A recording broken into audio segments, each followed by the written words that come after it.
Charles Nodier, Le cheval sans fin.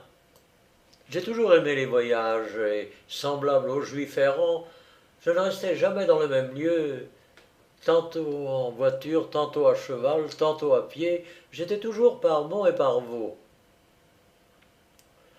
Un soir, vers la brune, accablée de lassitude, je dis tout haut: Oh, si j'avais un cheval, je serais bien heureux. À peine avais-je fini ce souhait qu'un cavalier passa et me dit: Monsieur, vous avez l'air bien fatigué. Vous avez encore 3 lieues à faire si vous voulez profiter de la croupe de mon cheval. Il ne tient qu'à vous.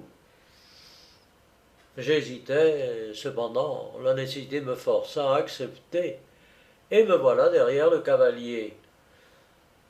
Nous n'avions pas fait 500 pas qu'un second voyageur se présente, même offre encore acceptée.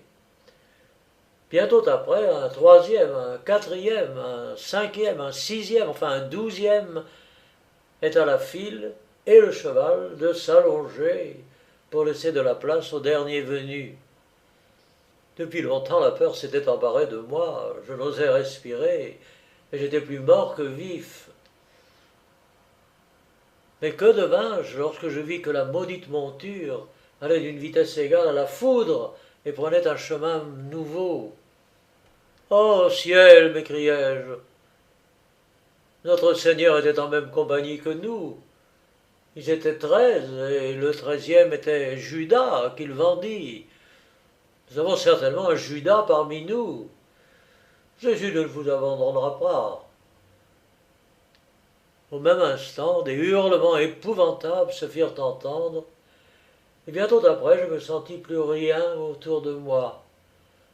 Cependant, j'allais toujours avec une rapidité extraordinaire, et je me trouvais presque à la même place où j'avais rencontré mon maudit cavalier.